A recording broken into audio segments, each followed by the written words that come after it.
What If has finished its season 2 run, and I have some thoughts on it. Let's talk about it.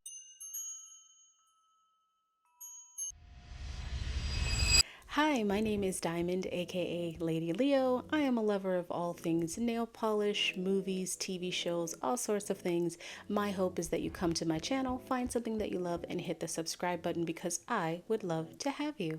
So, What If Season 2 has finished its run, and man, what a great season. What If continues to be one of my favorite Disney Plus shows. I just love the concept of it, and I think this show could go on indefinitely. The idea of the endless possibilities of the multiverse is just something that I absolutely love. I love the animated format of it, and I really dug this season a lot. It's definitely a little bit more cohesive, maybe a lot more cohesive depending on like who you are and how you felt about the first season. Now, that's not to say that I disliked the first season at all. I just think that this one had like a little bit more of a through line, like a specific story they were telling, and most of these episodes are not one-offs. A couple of them are, but most of them sort of connect to each other. I like both aspects of it in terms of like the first and the second season, but I do like what they did with this season. Who knew that Peggy Carter would be the MVP? I think I heard from New Rockstars that she's a Nexus level being. I mean, she might be. I always knew I liked Peggy Carter, but this is just like, oh my gosh, I just love Peggy Carter. She's in this season a lot in like the best way. And I love that some of the actors come back to reprise their role. I guess I would kind of want to know like, why do some actors come back and some actors don't? It must be something in the contract, you know, because Chris Evans doesn't come back, Robert Downey Jr., but a lot of the other actors do. I mean, even Elizabeth Olsen was here.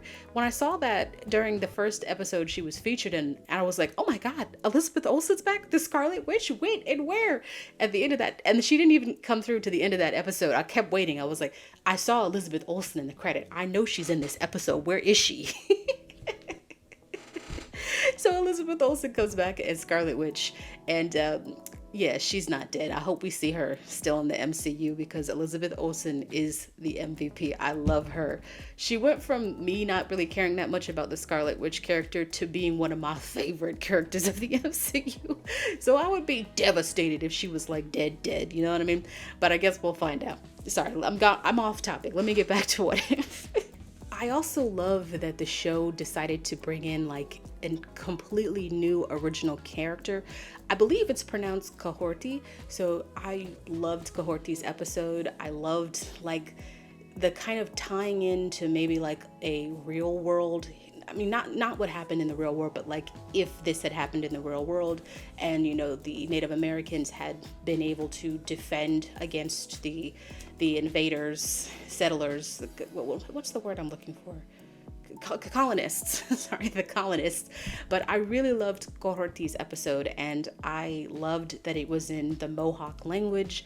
I would love to see more original characters or just more of Kohorti as well. So I really loved that episode. It's really hard to like pick a favorite episode from this, but I guess if I had to pick like a top 5, because there's 9, maybe top 4, I will say that I really loved the episode with Hela. Cate Blanchett came back. Yes, she did. And I really loved Kohorti's episode. I loved Nebula's episode. And then all the stuff with Peggy Carter, which is kind of like the mid to last part of the season. The finale was just like everything.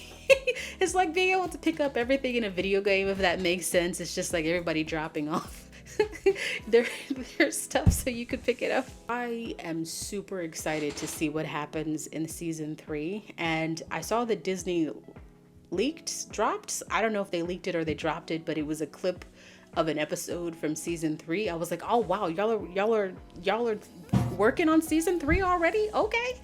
So yeah, I can't wait for What If to come back. I really liked the format they chose to do when they dropped What If, which is dropping an episode a day. I think that's a happy medium between the dropping an episode every week and they're dropping everything all at once. And I tend to prefer dropping it once a day because I think it allows the show to build momentum. You know, you get excitement, you're like, oh my gosh, we got a new episode today, and you can keep that momentum going for however many episodes that you have. Whereas, you know, waiting for a week, I think it depends on the show. Like I'm watching Percy Jackson and the Olympians, and it's kind of like anime in the sense that I don't really like waiting an entire week for a 30-minute episode to drop. So I think for that show I would have chosen like the once a day kind of thing. And I guess I'm interested to understand like how do those decisions get made in terms of like who decides that you're going to be able to drop, you know, an entire season, or who decides you're just going to drop an episode at a time. But anyway, sorry, long story short, I really enjoyed the format of it. So I really had a blast with this season of What If. I thought it was really fun. I thought it was definitely more cohesive than the last season, but there's still a few one-off episodes in there. I liked the characters they decided to focus on, and I really liked spending a lot of time with Peggy Carter and her version of Captain Carter. So I'll be really interested to see where they take season 3, and hopefully we get at least a few more seasons out of What If. I saw a rumor floating around that like season 3 would be the last, but I hope not. What If is a show where you can literally keep going forever. You can make endless possibilities. So hopefully we don't stop making it after just 3 seasons, but I guess we will find out. So let me know in the comments below if you saw What If, and if you have a favorite episode from the first or second season. Well, that's been my time. Thank you so much for watching. Catch you later. Bye.